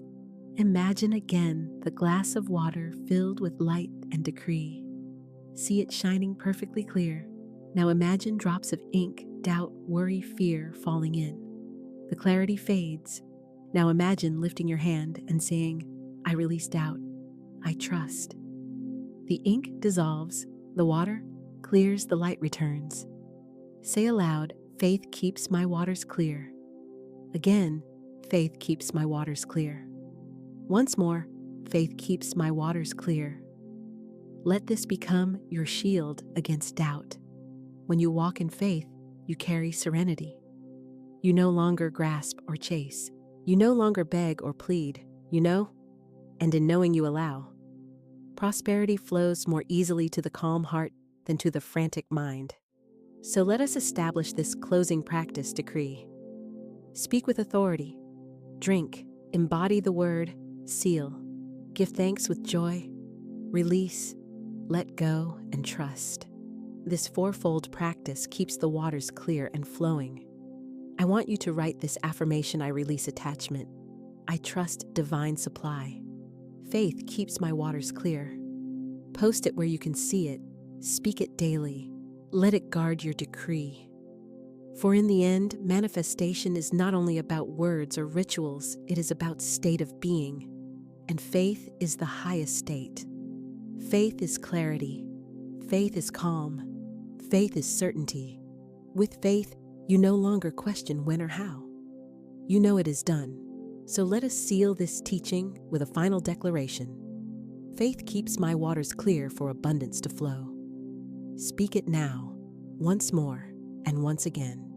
Let it echo within you. With this, your practice is whole. You have learned to prepare, to decree, to embody, to seal, and to release. And in this release, you enter the serenity of true abundance. Beloved soul, let us now step into the rhythm of practice. For it is not the single word spoken once, but the word spoken daily, faithfully, joyfully, that becomes law impressed upon the universe. The tide does not rise once and then retire forever. The tide rises and falls day by day, hour by hour in divine rhythm. And just as the ocean's pulse never fails, so too must your sacred practice become a tide, a heartbeat, a rhythm within your life. Every day you give yourself this appointment, not with duty, not with burden, but with love. It is a holy meeting with your own soul and with the infinite source of supply. Each time you return, you water the seed of abundance planted in the soil of your mind. When a musician wishes to master the violin, they do not play once and declare themselves complete. No, they return daily fingers steady upon the string's bow, gliding until the music becomes part of their very body. In the same way, your daily practice, your ritual becomes not something you do, but something you are. The daily flow is your lifeline. Imagine each morning opening your ritual like opening a window to the dawn. Imagine each evening closing your ritual like closing your eyes, in trust resting in the arms of divine supply. Morning and evening breath in, breath out. This daily flow steadies you. There was once a family who for years lived under the shadow of financial struggle. Bills piled up like waves too high to climb. Arguments swelled, fear spoke louder than love. Then one day, the mother decided to begin a ritual. Just 10 minutes each morning with her children beside her, she lit a candle, spoke words of abundance, and visualized money flowing with ease. At first, nothing seemed to change, yet the rhythm was established. Weeks passed. Their language shifted. No longer did they say, "We can't afford this." They began to say, "Let us prepare for it." No longer did they declare, "We are broke." They began to declare, "We are blessed." The children grew excited to speak affirmations aloud before breakfast. Their laughter became part of the ritual, and slowly doors opened. The father was offered new work. Unexpected checks arrived in the mail. An old debt was forgiven. It was not a miracle of chance, it was the daily flow. Like a stream carving stone, the practice reshaped their destiny. Beloved, your practice is not about performance. It is about presence and consistency. A sacred rhythm like the drumbeat in the heart of creation. Say it with me now. I give myself the gift of daily rhythm. I meet the divine and sacred appointment each day. My consistency creates momentum, and momentum opens my world. When you brush your teeth, you do not ask, "Why again today?" You brush because it is part of your rhythm of health. When you breathe, you do not ask, "Why must I breathe again?" You breathe because it is life itself. So too is your ritual. It is the hygiene of your soul. It is the breath of your abundance. There will be days when your mind whispers, "Skip it," but remember the tide never skips its turn. The sun never forgets to rise, and you too are part of this divine order. Every time you keep your appointment, even if only for a minute, you affirm, "I am faithful to my wealth. I am faithful to my abundance. I am faithful to myself. Consistency opens momentum. Think of the wheel of a great carriage. At first, the push feels heavy, but as the wheel turns again and again, the motion carries itself. Momentum gathers. The wheel spins with ease. Your ritual is this wheel. At first, it may feel like effort, but soon it carries you. Affirm, now my practice flows like the tide. Each day I rise and meet my abundance. Each day I return to source. Consistency carries me, momentum blesses me. And remember this, the ritual is not about length, but about presence. 10 faithful minutes spoken with joy are more powerful than an hour performed with distraction. Your words are seeds, and seeds planted daily soon sprout forests. So let your ritual be simple, let it be joyful, let it be consistent. A candle, a word, a vision, daily flow. And in this flow, you become a new creation. Beloved, now that the rhythm has been established, let us go deeper into the waters that cleanse. For though the tide of your practice rises faithfully, there are still remnants of old agreements hidden beneath the surface. These are not contracts written on paper, but contracts written on the heart's subconscious vows, often made in childhood when you first encountered lack. Perhaps you remember a parent saying, "We can't afford that." Perhaps you heard money doesn't grow on trees. Perhaps you felt guilt for asking or shame for receiving. And though you grew and forgot the words your subconscious remembered, the ink of those agreements remains staining the waters of your belief. But hear me now, the ritual is a solvent. It is living water. When you enter your daily practice, you are not merely repeating words, you are dissolving ancient contracts. You are washing away agreements that no longer serve. Picture this with me. Imagine a clear bowl of water before you. In it, you drop a vial of dark ink, the ink clouds swirling like shadows in the current. These shadows are old vows I must struggle for every coin. I will never be wealthy like others. If I have others, must go without. But then you pour fresh water into the bowl. The current begins to clear. Slowly, the darkness thins. With each pour, the ink dissolves. The water becomes pure again. This is what your ritual does. Each word of truth you speak pours living water into the bowl of your subconscious, and the shadows cannot remain. Say with me now, I dissolve every vow of lack. I cancel every contract of scarcity. I release every shadow of limitation. I am cleansed. I am free. I am new. Let me share with you the story of Daniel. As a child, Daniel grew up hearing his father say, "Money is the root of all evil." His father worked tirelessly, yet money always slipped away and bitterness filled their home. Daniel swore, "I will never be greedy. I will never let money make me cruel." And so unknowingly, he made an agreement. If I have money, I must become unkind. For years, Daniel sabotaged himself. Promotions slipped through his fingers. Opportunities came and went. He worked harder than most, yet never broke through. Until one day, in a circle of ritual and affirmation, Daniel spoke aloud, "Money is good, and I am good. Wealth blesses me, and I bless the world." Tears filled his eyes. He felt as though a chain snapped from his chest. The ritual washed him clean. Within months, he received a new opportunity, not by force, but by flow. He accepted it with joy, knowing that wealth and goodness were not enemies, but allies. Daniel was no longer bound by an old agreement. He was free. Beloved, you too have such agreements. Some were whispered into your ears as a child. Some were etched into your heart through painful experiences. But now, in the sacred waters of your practice, they dissolve. Close your eyes and breathe. Imagine standing in a gentle river.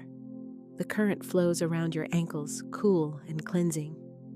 You hold in your hands a scroll, the contract of lack. See the words upon it, I am not enough. Money is scarce, abundance is not for me. Now place the scroll in the water. Watch as the ink dissolves, the words fade, the paper disintegrates. Watch the current carry it away. You are free. Affirm with me, I wash away the lie of lack. I release the contract of struggle. I am bound only to abundance. My covenant is with plenty. My soul is married to prosperity. And as the old dissolves, the new arises. For the universe abhors a vacuum. When the shadows are washed away, light fills the space. When the contract of lack is dissolved, the covenant of abundance takes its place. Say it now, I sign the covenant of abundance. I live under the law of supply. I receive with ease, I give with joy. Abundance and I are one. From this day forward, every time you step into your ritual, see yourself stepping into the river. See the waters cleansing you, washing away fear, dissolving shame, carrying off every shadow. And see yourself clothed anew, radiant, prosperous, whole. For you are not here to repeat the patterns of scarcity. You are here to write a new story. And the ink of your words spoken daily in ritual writes this story upon the pages of your life. So let the old agreements be washed away. Let the covenant of abundance be signed. And let your soul know peace. Beloved, now that the shadows of lack have dissolved, the waters of your life run clear. And when the river runs clear, its current quickens. This is the moment of amplification. This is the moment where manifestation does not merely trickle, it multiplies. Imagine standing in a canyon and calling out a single word. At first, your voice echoes once, twice, faint and far away. But then the echoes gather, amplifying into a chorus. Soon it feels as though the canyon itself is speaking with you. That is the nature of manifestation when your ritual becomes pure. The word you speak no longer fades. It returns, multiplied, echoed by the universe. The law is simple, clarity magnifies, and consistency multiplies. When your mind is free of contradiction, when your heart is cleansed of doubt, every affirmation you release into the world returns to you accelerated. Think of a field ready for planting. If the soil is tangled with weeds, the seeds must struggle to take root. But when the field is cleared, the soil welcomes the seed, and the harvest grows in abundance. That is the soil of your mind, now beloved, cleared, ready, receptive. Every seed you plant through ritual springs forth quickly, easily, joyfully. Hear this affirmation. My manifestations are amplified. Every word I speak echoes with power. Every seed I plant multiplies with speed. I am fertile ground for miracles. Let me tell you of Elena. For years, she worked faithfully at her small business, pouring out effort, yet seeing only modest return. When she began her ritual at first, it seemed small, 10 minutes each morning, speaking words of prosperity over her work. She wrote on a card, I am a magnet for clients who value me. Money flows through my business with ease. Weeks passed. She noticed small changes. A loyal client returned with a larger order. A neighbor recommended her services. Encouraged, she continued. One morning, she added a visualization. She imagined herself mailing invoices with joy, her account swelling with deposits. Within 3 months, something shifted. An opportunity came from an unexpected source, a partnership that doubled her reach. Clients seemed to appear out of nowhere as though drawn by an invisible thread. Elena laughed one day and said, It feels like my words are chasing after me, eager to become real. Her ritual had amplified her field. The universe was no longer hesitant. It was responsive, accelerated. This is the power of momentum, beloved. A wheel in motion gathers speed. A river unobstructed gathers strength. Your words, once faint, now roar. Say with me, I call forth abundance, and abundance comes quickly. I command increase, and increase rushes to me. My manifestations multiply with speed and grace. You may ask, why does it accelerate now? Because once the agreements of lack are washed away, resistance is gone. You are no longer pushing against a current. You are flowing with it. Before, your words were tangled with doubt. Now your words are pure command, and the universe, ever faithful, responds without delay. Consider the sun. At dawn, the first light is soft, the warmth faint. But as the sun rises, its rays intensify, pouring heat upon the earth, awakening flowers, quickening life. So too is your manifestation. At first faint, then stronger, then blazing, undeniable. And as this power grows, it circulates. Abundance is not a pool that stagnates. It is a river that flows, a current that moves. The more you give, the more returns. The more you release, the more multiplies. Circulation is the secret to amplification. Affirm now, I circulate wealth with joy. What I give returns multiplied. Money, love, opportunities all flow in endless exchange. I am the center of generous circulation. When you tithe, when you give, when you bless others with what you have, you are not losing. You are amplifying. You are multiplying. Just as a singer's voice amplified by the canyon becomes richer with every echo, your giving amplifies your receiving. There was a man named Jordan who struggled with fear around giving. Every coin he released felt like loss. But when he embraced the law of circulation through ritual, something shifted. He began each day declaring, "What I give blesses me tenfold. I release with love, and it returns multiplied." One morning, he bought breakfast for a stranger.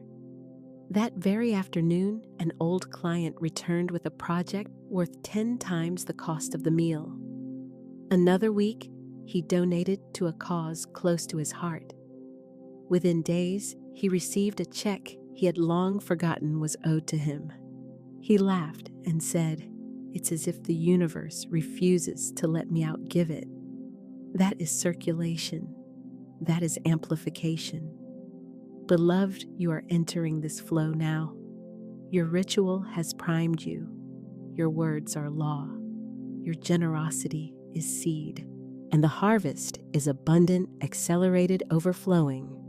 Affirm with me, my abundance is accelerating. My manifestations multiply daily. Circulation keeps me ever supplied. The universe echoes my every word with increase. Feel it now, the quickening. Opportunities rushing toward you. Money flowing faster. Connections aligning sooner. Ideas sparking brighter. This is not fantasy, it is law. You are aligned, and alignment accelerates everything. Close your eyes. Imagine yourself standing in that canyon. Speak the word abundance. Hear it echo once, twice, 1,000 times, until it feels as though the canyon itself is alive with your command. That is your life now, an echo chamber of prosperity. You speak, and the world responds. You give, and it returns multiplied. You affirm, and it accelerates into form. This is the moment of amplification. This is the law of acceleration, and it is yours. And this abundance overflows into all life areas. Beloved, if you feel the amplification stirring in your spirit, let me know in the comments. Type 1. If you are ready to see your finances accelerate. Type 2. If you are ready for abundance to overflow into every area of your life. Beloved, abundance does not stop at money. Prosperity is not confined to the ledger of accounts or the balance of coins. True abundance is holistic. It is the overflowing cup that runs into every vessel of your life, your body, your relationships, your creativity, your joy. The universe does not divide. Here is your wealth, but here is your health. No, the same river that brings supply to your finances nourishes every root of your being. When you open the flow in one area, it ripples outward into all others. Picture a fountain in the center of a garden. At the top, a single stream begins, and as it overflows, it fills basin after basin, spilling into the flowers, watering the soil, feeding the roots. Money may be the first basin you notice, but the water cannot help but overflow. It must touch your body. It must touch your love. It must touch your creativity. Let us begin with the body. When you dissolve lack, you dissolve the stress that gnaws at health. Scarcity whispers, "You are unsafe. You must strain." This whisper tightens the chest, hardens the muscles, clouds the mind. But when you live in abundance, your body relaxes into trust. Blood flows freely. Breath deepens, cells rejoice. Say with me, "My body is a temple of prosperity. I am strong, radiant, energized. Abundance restores me, health renews me." I remember the story of a woman named Claire. For years, she struggled with migraines, tension, exhaustion. Doctors offered little relief. When she began her ritual of abundance, she thought only of her finances. Yet after several weeks, something unexpected happened. Her headaches grew less frequent. Her sleep deepened. She awoke with energy she had not felt in decades. She realized that as her mind released the grip of fear around money, her body released tension it had carried for years. She laughed and said I was healed by wealth I hadn't even received yet, because the moment I believed I was safe, my body believed it too. This is the overflow, beloved. Health restored through the law of abundance. Now let us turn to relationships. Scarcity is not only about money. Scarcity also whispers, love is limited. Kindness is rare. Attention must be earned. When you live in lack, you guard your heart, fearing rejection, fearing betrayal. But abundance declares there is enough love. There is more than enough harmony. Connection is infinite. When you see through the eyes of prosperity, you no longer beg for crumbs of affection. You overflow with love, and in your overflow, relationships transform. Say now, my relationships are filled with harmony. I am loved richly. I love generously. Every connection in my life is blessed with abundance. There was a couple, Maria and Samuel, who fought constantly over money. Every bill became an argument, every purchase a battlefield. They believed the lie that resources were too scarce to hold them both.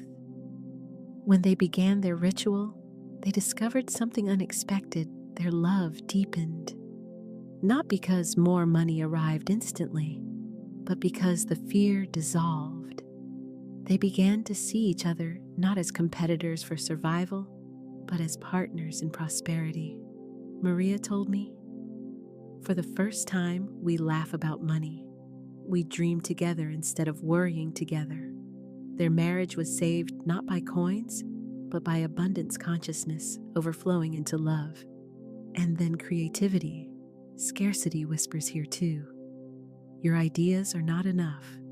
Your gifts cannot sustain you. The world has no place for what you create. Many bury their talents under this lie, but abundance shouts, your creativity is endless. Your gifts are valuable. The world longs for your expression.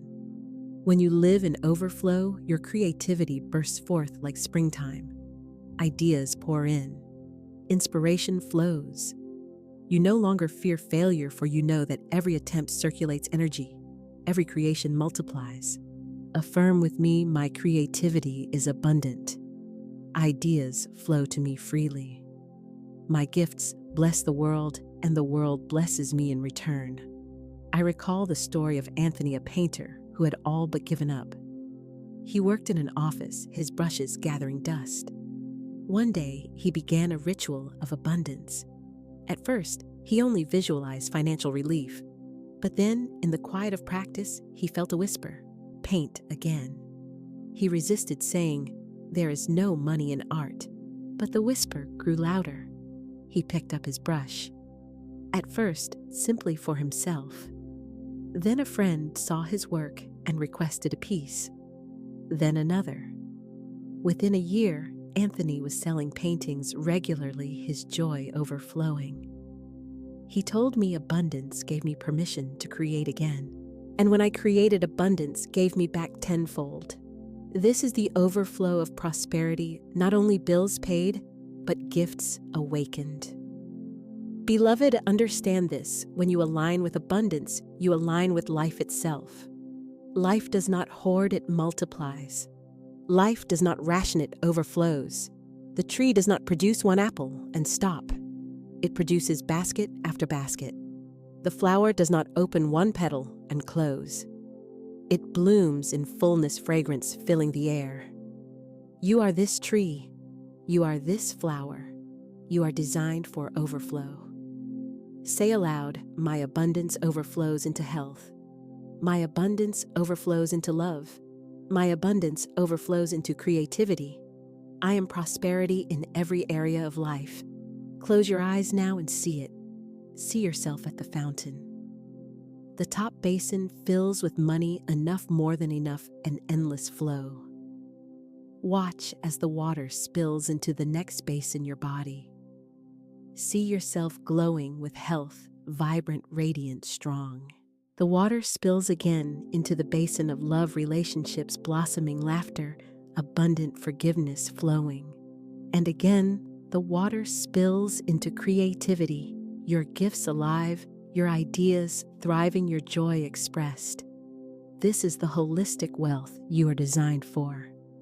Not one basin, not one blessing, but overflow. This is the holistic wealth you are designed for. Beloved, abundance is not in the ritual alone. The ritual is the vessel, but presence is the wine that fills it. Without presence, the ritual can become mechanical, like a song sung without heart, like a candle unlit in the dark. But with presence, the simplest act becomes holy. Presence is the art of being here, fully awake, fully aware, fully open. It is not enough to recite words with the lips. The soul must breathe them. It is not enough to light a candle. The flame must be witnessed, felt, adored. Presence transforms repetition into ceremony, and ceremony into transformation. Think of a lover meeting another. Imagine if upon meeting one spoke distractedly, eyes elsewhere, heart absent.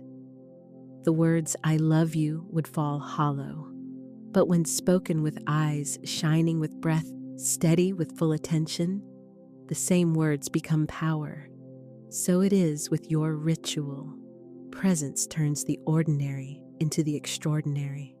Let us create the ceremony of presence together. Choose a place not large, not complicated. A small corner will do. A table, a chair, a space that whispers, "Here is where I meet the infinite." Upon this altar place, what awakens your senses? Perhaps a candle whose flame reminds you of the divine spark. Perhaps a glass clear and shining filled with water as symbol of flow. Perhaps a flower delicate and fragrant to remind you of life's beauty. When you arrive, do not rush. Touch the candle before lighting it. Feel its texture. Strike the match slowly. Watch the flame rise. Hear its hiss. When you pour the water, listen to the stream. Watch the ripples. Imagine them flowing into your life. When you speak your words, speak them not as commands barked, but as blessings offered. This is presence. This is ceremony. Say with me now, I give my whole self to this moment. My ritual is sacred. My words are living seeds. My presence magnifies power. Let me tell you of Jasmine. She had practiced affirmations for years, but always in haste, scribbled in a journal between tasks, whispered while rushing to work. She saw little change and wondered if the law was failing her. Then one day, she was guided to slow down. She set aside a single glass, a candle, a stone she loved. Each morning, she poured water into the glass, placed her hand over it, and spoke, "I am abundance. I am overflow. I am joy." Then she drank, imagining she was drinking in wealth itself. In the evening, she lit her candle, gazed into the flame, and whispered gratitude. Within weeks, she felt a shift. She said, "It is as though the divine finally knew I was listening, as though my own soul finally believed me." Her finances improved, yes, but more than that, her days felt richer, her heart more peaceful. She had discovered the secret presence magnifies power. Beloved, hear this truth. Your ritual is not only about words, but about atmosphere, about embodiment. The sacred meeting deserves reverence. Imagine you are meeting a king, a queen, a beloved friend. You would not rush in distracted. You would arrive prepared, attentive, honoring. So it is when you meet abundance. Presence is felt in your breath. Slow it now. Presence is felt in your eyes. Notice the light in the room. Presence is felt in your hands. Touch the objects before you feel their weight, their warmth. When you give presence, you anchor the ritual into the body. And what the body feels, the subconscious believes. Affirm aloud, "My presence is my power." I enter ritual with reverence. I meet the divine with devotion. Every word I speak becomes alive in me. There was another man, Ravi, who once felt disconnected in practice. He told me, "I say the affirmations, but I don't feel them." So we added presence. He began to light incense each morning, letting the fragrance fill his lungs. He chose a special notebook, writing affirmations slowly in golden ink. He rang a small bell before beginning to signal to his mind, "Now I enter the holy." Within a month, he said, "Now I cannot wait for my ritual. It feels like stepping into a temple. It feels like heaven opens every morning." His prosperity began to grow, yes, but what he treasured most was that he felt abundance now in the very act of presence. Beloved, this is your invitation. Do not let your ritual become empty routine. Breathe into it, touch it, taste it, smell it, hear it, see it. Let all your senses enter. For when all of you is present, all of heaven responds. Close your eyes for a moment. Imagine your ritual space before you. See the candle glowing, hear the water pouring, smell the incense rising. Feel the cloth beneath your hands. Taste the air as you breathe. Now imagine yourself speaking words of power in this space. Do you feel how alive they become? Do you feel how they enter deeper into your being? This is presence. This is ceremony. Say it with me now. My ritual is sacred. My senses awaken the divine within me. With presence, my practice is alive. With presence, my words are power. Presence is the bridge. Presence is the magnifier. Presence is what takes your ritual from habit to holiness, from repetition to revelation. Never forget, presence magnifies power. Presence magnifies power. Beloved soul, we have journeyed together through rhythm, through cleansing, through amplification, through overflow, through presence. And now, we come to the great integration, the moment where you no longer seek prosperity, but become it. This is the sacred crossing. Many walk the path as seekers, forever reaching, forever asking, forever hoping. But the law does not answer seekers, it answers knowers. When you declare with presence, with rhythm, with overflow, with faith, you shift from one who chases abundance to one who embodies it. You no longer try to be prosperous. You are prosperity embodied. Imagine the seed that has been planted, watered, nourished by sun and rain. For weeks, it hides beneath the soil unseen, pushing roots downward, stretching upward. Then one day, it breaks the surface. It is no longer a seed in waiting. It is a tree in becoming. It does not strive to be a tree. It simply grows, for it is already what it is meant to be. So, it is with you now. You are no longer waiting for prosperity. You are prosperity. Let us affirm this identity shift together. I am not seeking wealth. I am wealth. I am not asking for abundance. I am abundance. I am not calling for prosperity. I am prosperity embodied. Say these words not as wish, but as truth. Feel them in your bones, in your breath, in your being. For the law hears not begging, but believing. I remember the story of Lila. For years, she practiced faithfully speaking affirmations, visualizing abundance. Yet still, she often said, one day, when the money comes, I will feel secure. One day, when the opportunity arrives, I will be free. But one evening, in deep meditation, she heard a voice within whisper, stop waiting. Be it now. The next day, she rose differently. She dressed as though she were already successful. She walked as though every step was paved in gold. She spoke as though her words carried the authority of wealth. And something astonishing happened. Opportunities rushed to meet her. It was as if the universe had been waiting poised at the door until she embodied what she claimed. Lila told me I realized prosperity was never coming to me. It was waiting to come through me. The moment I became it, everything aligned. This is the secret, beloved. You do not attract what you chase. You manifest what you embody. So let us walk into embodiment together. Close your eyes. See yourself as you are now, perhaps waiting, perhaps reaching. Now see yourself rise taller. Shoulders back, heart open, eyes bright. See yourself clothed in abundance, wrapped in confidence, shining with peace. Now walk forward in your mind. See doors opening. See people smiling as they meet you. See money flowing, opportunities aligning, creativity expanding. Not because you begged for it, but because it recognizes you. Prosperity recognizes itself in you. Say aloud, I am prosperity embodied. I walk as wealth.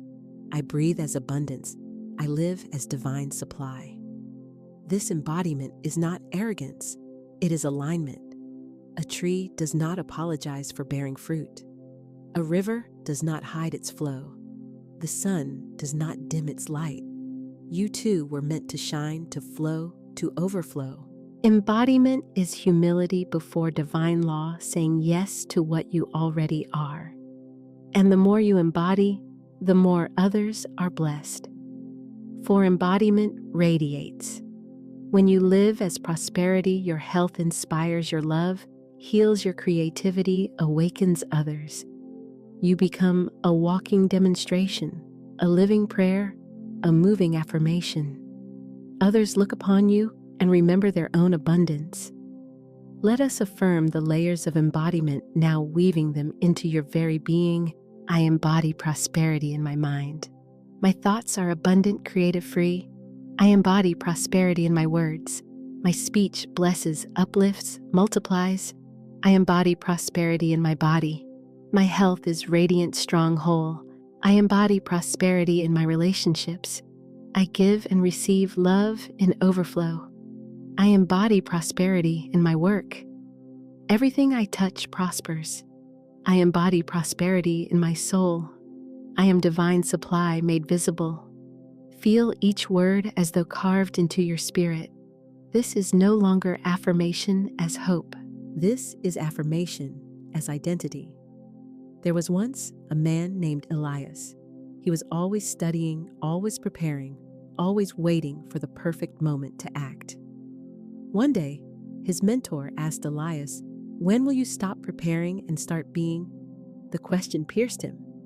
That day, Elias chose to live as though he was already the man he dreamed of becoming. Within months, his income doubled. His health flourished, his relationships blossomed. Why?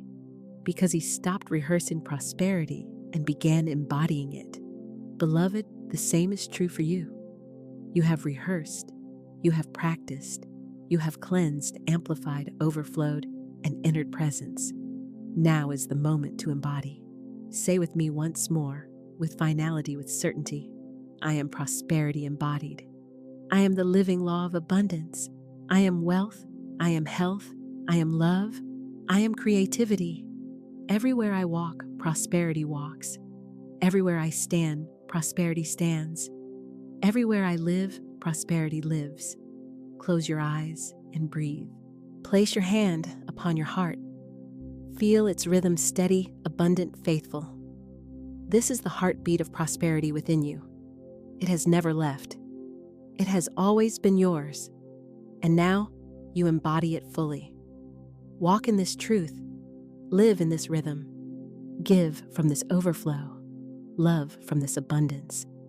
Create from this prosperity. For this is your new normal. This is your identity. This is who you are.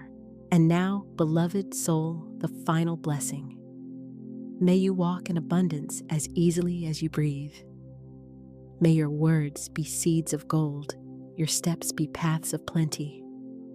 May your health shine, your relationships flourish, your creativity blossom. May your home be filled with laughter, your days be filled with joy, your nights be filled with peace. And may you remember always you are prosperity embodied. If you claim this new identity, write it now with boldness, I am prosperity embodied. Let this be your covenant, your declaration, your truth. And so we close not as seekers, but as prosperity itself, alive and overflowing.